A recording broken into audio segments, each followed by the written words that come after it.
porque al leer Buceval se acordó de otro pueblo de aquella región, Buceville, el cual Buceville se escribe en los mapas unido por un guión a Pregunté, cosa que él había visto muchas veces, pero sin caer nunca en que ese Pregunté era el mismo nombre que el del amigo que en el anónimo se daba como uno de los amantes de Odette. Después de todo, la acusación, en lo que a Pregunté se refería, no era completamente inverosímil, pero en lo relativo a la Verdugá, era en absoluto inadmisible. Del hecho de que Odette mintiera algunas veces, no podía deducirse que jamás decía verdad.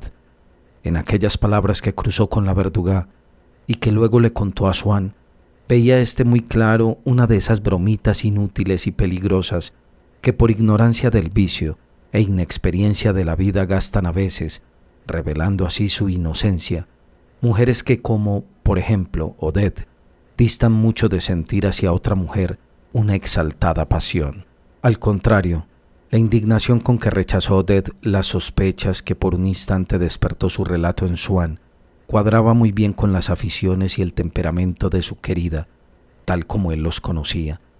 Pero en aquel momento, por una inspiración de hombre celoso, como esas que dan al poeta o al sabio que no tenían más que una rima o una observación, la idea o la ley que los ha de ganar la fama, Swann se acordó por vez primera de una frase que le dijo Odette hacía 2 años. «Sabes, para la señora de Verdugá ahora no hay nada más que yo. Soy un encanto, me besa, quiere que vaya con ella de compras, me pide que la llame de tú». Muy lejos de considerar que esa frase tenía relación con las palabras absurdas del día del Palacio de Industria que un día le contó Odette, la estimó como prueba de calurosa amistad. Pero ahora, bruscamente, el recuerdo de aquel cariño de la Verdugá venía a superponerse al recuerdo de aquella conversación de mal gusto. No podía separarlos en su ánimo y los veía enlazados también en la realidad, porque el cariño de la Verdugá daba un tono de seriedad e importancia a aquellas bromas que ya parecían menos inocentes. Fue a casa de Odette, se sentó a distancia de ella. No se atrevía a besarla por no saber si con su beso despertaría afecto o enfado. Se callaba e iba viendo morir su amor. De pronto adoptó una resolución. «Mira, Odette», le dijo, «yo ya sé que te soy odioso, pero no tengo más remedio que hacerte una pregunta. ¿Te acuerdas de aquella cosa que se me ocurrió a propósito de ti y de la señora de Verdugá? Dime si es verdad, o con ella o con otra». Sacudió la cabeza, frunciendo los labios, con ese gesto que ponen, a veces, algunas personas cuando al preguntarlas si van a ir a ver la cabalgata o si asistirán a la revista, contestan que no irán, que eso las aburre. Pero ese movimiento de cabeza, que por lo general se emplea tratándose de una cosa por venir, cuando se usa para denegar un hecho pasado, da a esa negativa muy poca seguridad. Y, además, con él parece que se evocan más bien razones de conveniencia personal que de reprobación o de imposibilidad moral. Y al ver que Odette hacía el gesto de que no era verdad, Swann comprendió que quizá era verdad. «Ya te lo he dicho, lo sabes muy bien», añadió ella irritada y triste. «Sí, ya, pero ¿estás segura? No me digas lo que te he dicho. Dime, nunca he hecho esas cosas con ninguna mujer». Ella repitió como chica de escuela, con tono irónico y para quitársele de encima. «Nunca he hecho esas cosas con ninguna mujer. ¿Quieres jurármelo por tu medalla de Nuestra Señora de Layet?» Swann sabía que no se atrevería a jurar en falso. «Calla, no sabes lo que me haces sufrir», exclamó escapándose con un brusco movimiento del aprieto de la pregunta. «¿Acabarás de una vez? No sé qué es lo que tienes. Por lo visto has resuelto que te odie y te aborrezca. Mira, ahora que quería yo volver contigo a los buenos tiempos, igual que antes, me das las gracias así». Pero él no la soltó, como cirujano que espera que acabe el espasmo para seguir su operación, sin renunciar a hacerla. «Estás muy equivocada si te figuras que por eso voy a tomarte el menor odio, Odette», le dijo con embustera y persuasiva suavidad. «Yo nunca te hablo más que de lo que sé, y siempre me callo más que lo que digo. Pero tú, confesando, endulzarás eso que cuando me lo cuentan otros me inspira aborrecimiento hacia ti. Si me enfado contigo no es por tus actos, esos te los perdono porque te quiero, sino por tu falsía, por esa absurda falsía que empleas en negar cosas que yo sé. ¿Cómo quieres que siga queriéndote cuando veo que me sostienes y me juras una cosa que me consta que es falsa? Odette, ¿para qué prolongas este instante que es un martirio para los dos? Si tú quieres, en un minuto se acaba y te quedas libre. Júrame por tu medalla si has hecho o no eso. ¿Y yo qué sé?, respondió ella colérica. Quizá ya hace mucho tiempo, 2 o 3 veces, sin darme cuenta de lo que hacía. Swann ya había previsto todas las posibilidades, pero, indudablemente, entre la realidad y las posibilidades hay la misma relación que entre recibir una puñalada y ver cómo pasan las nubes levemente por encima de nuestras cabezas, porque esas palabras, 2 o 3 veces, se le grabaron como una cruz en pleno corazón. ¡Qué cosa tan rara eso de unas palabras! 2 o 3 veces, solo una frase, unas cosas que se dan al aire, así, a distancia, puedan desgarrar el corazón como si le tocaran y envenenar como un tóxico que se ha ingerido. Swann pensó, sin querer, en aquello que oyó en la reunión de la marquesa de Saint-Aubert. Desde lo de los veladores que dan vueltas, no había visto nada tan emocionante. El dolor que sentía no tenía parangón con nada de lo que se había figurado, no solo porque en sus horas de más desconfianza no había llegado tan lejos en sus figuraciones de cosas malas, sino porque aquella cosa, si llegó alguna vez a su imaginación, era de modo vago e incierto, sin el horror particular que se desprendía de esas palabras 2 o 3 veces, sin esa específica crueldad tan distinta de todo lo conocido antes como una enfermedad que se padece por vez primera. Y, sin embargo, a esa Odette, origen de todos aquellos dolores, no por eso la quería menos, sino que érale, por el contrario, más preciosa, como si, a medida que iba acreciéndose su dolor, aumentara paralelamente el valor del calmante, del contraveneno que sólo aquella mujer poseía.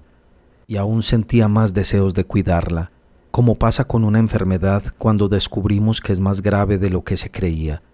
Deseaba que aquella cosa atroz que Odette le dijo haber hecho 2 o 3 veces no se volviera a repetir, y para eso tenía que velar sobre Odette.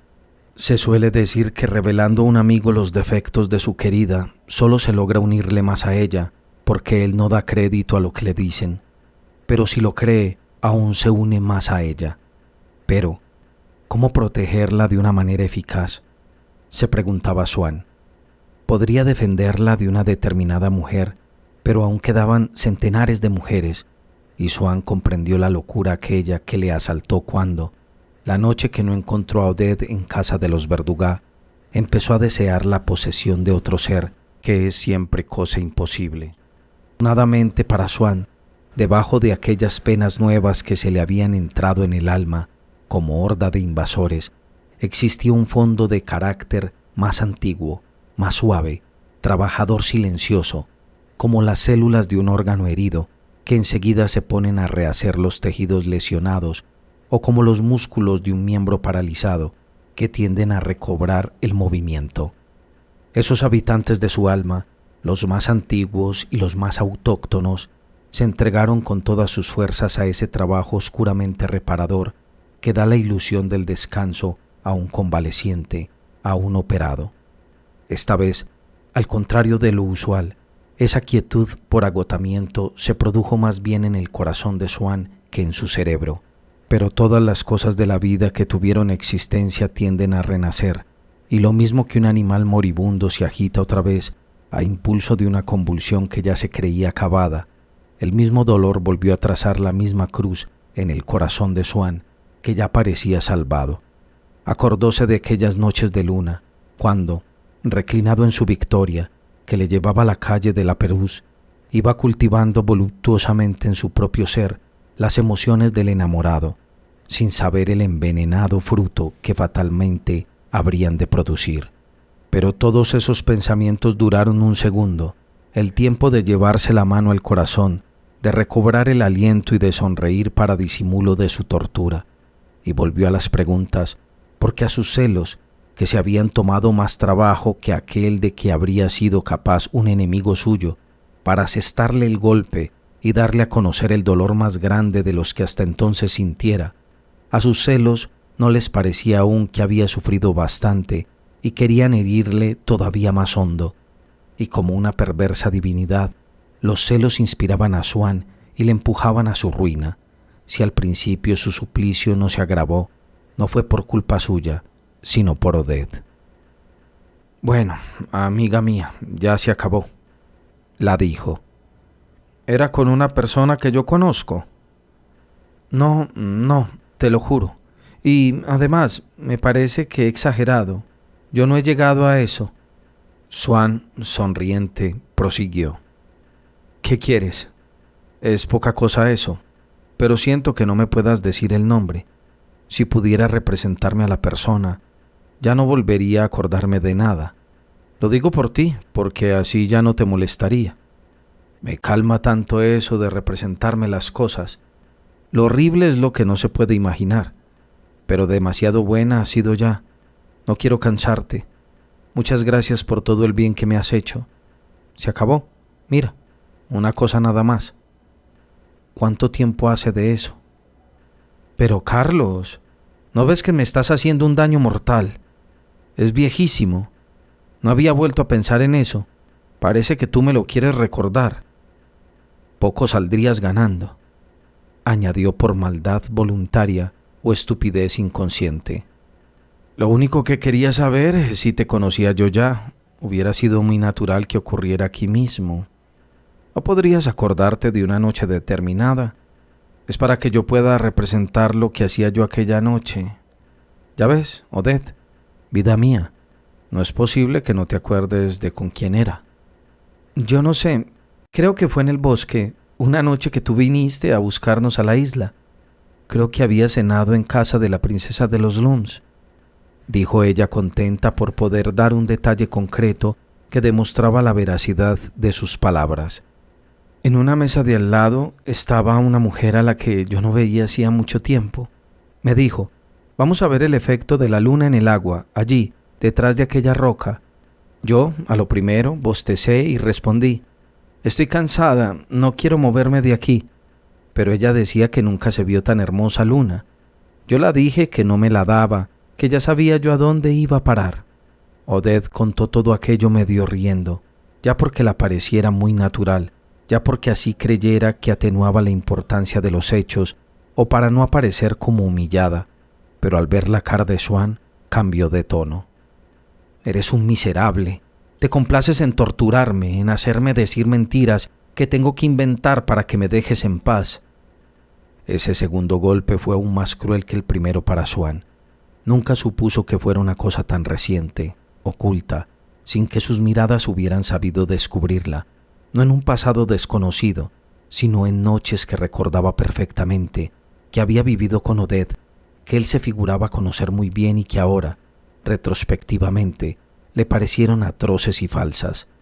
De repente, entre ellos, abríase un vacío terrible ese momento en la isla del bosque. Odette, aunque no era inteligente, tenía el encanto de la naturalidad. Contó aquella escena con voz y ademanes tan sencillos que Swann, anhelante, lo iba viendo todo. El bostezo de Odette, la roca. La oía contestar con tono alegre. «Ay, a mí no me la das». Se dio cuenta de que aquella noche ya no diría nada más, que no debía esperar ninguna nueva revelación. Se calló y la dijo. «Pobrecilla mía, ya sé que te he hecho sufrir mucho. Ya se acabó. Ya no me volveré a acordar de eso». Pero Odette vio que se quedaba Swann con la mirada fija en las cosas que no sabía, en aquel pasado de su amor que se presentaba a su memoria, monótono y dulce porque era muy indeciso, y que ahora desgarró ella como una herida con la evocación de aquel minuto en la isla del bosque, a la luz de la luna, la noche de la cena en casa de la princesa de los Lums. pero tan acostumbrado estaba Swann a considerar la vida como una cosa interesante y a admirar los curiosos descubrimientos que en su campo se hacen, que aun sufriendo hasta el punto de imaginarse que no podría resistir dolor tan grande, se decía: realmente la vida es asombrosa y nos guarda sorpresas bonitas. El vicio está mucho más extendido de lo que la gente se figura. Aquí está esa mujer en la que yo tenía confianza, tan sencilla y honrada, al parecer, normal y sana en sus gustos, aunque un poquillo ligera, y por una delación absurda la interrogo, y lo poco que me confiesa revela muchas cosas más de las que se podían suponer. Claro es que no podía limitarse a estas desinteresadas reflexiones. Aspiraba a juzgar exactamente la importancia de lo que Odette le contara, para ver si podía deducir si esas cosas las había hecho muchas veces y si era probable que se repitieran. Rumiaba las frases de ella. Yo sabía a dónde iba a parar. 2 o 3 veces. A mí no me la das. Pero estas frases, al reaparecer en la memoria de Swann, ya no iban desarmadas como antes. Cada una llevaba su cuchillo y le asestaba nueva puñalada. Estuvo un rato como un enfermo que no puede por menos de ejecutar a cada instante el movimiento que le da el dolor, repitiéndose: no me quiero mover de aquí, a mí no me la das.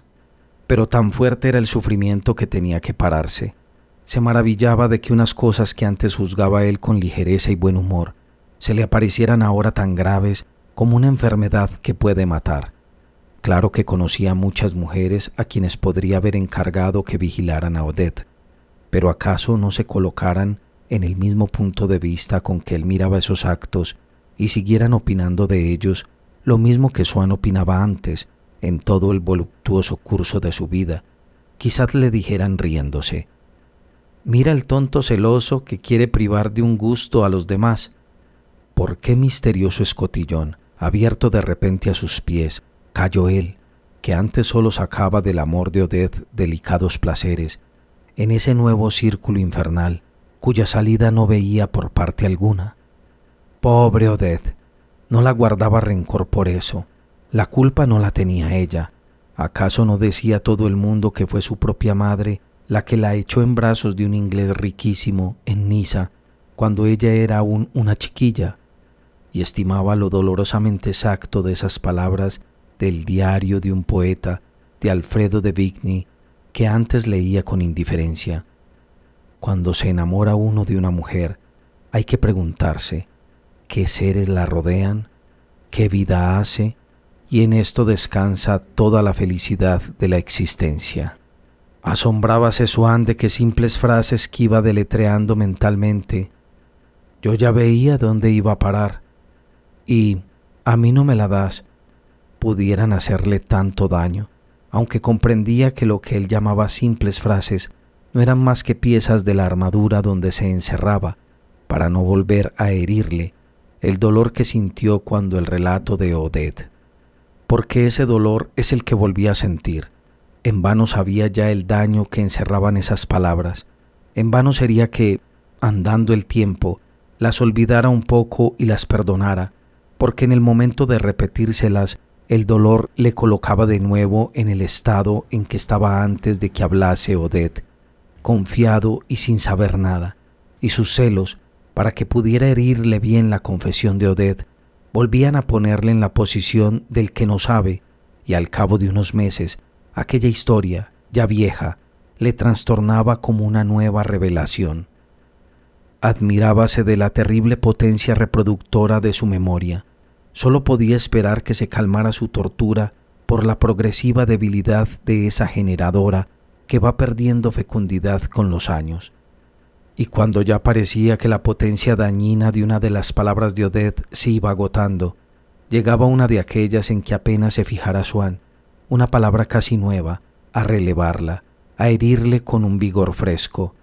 Lo más penoso era el recuerdo de la noche que cenó en casa de la princesa de los Nums, pero ese punto solo era el centro de su enfermedad, la cual irradiaba confusamente por todo su alrededor en los días anteriores y posteriores a aquel, y cuando quería tocar a cualquier recuerdo de Odette, Era la temporada entera en que los Verdugá iban a cenar a la isla del bosque, lo que le hacía daño, tanto que, poco a poco, la curiosidad que en él despertaban los celos se fue neutralizando por temor a las nuevas torturas que se infligiría al satisfacerlas. De que la vida de Odette, antes de que se conocieran, periodo que Swann nunca había intentado representarse, no era la abstracta extensión que vagamente entreveía, sino una trama de años determinados, tejida con incidentes concretos, pero temía que, si se enteraba de esos hechos, aquel pasado incoloro, fluido y soportable, no tomaran un cuerpo tangible e inmundo, un rostro diabólico e individual, y no hacía ningún intento para representárselo, no ya por pereza de pensar, sino por miedo a sufrir. Tenía la esperanza de que ya vendría un día en que pudiera oír el nombre de la isla del bosque, el de la princesa de los Lums, sin que le doliera la herida antigua, y le parecía imprudente provocar a Odette a que le diera palabras nuevas, nombres de sitios y de circunstancias distintas que, apenas calmada su angustia, la reavivaran bajo otra forma.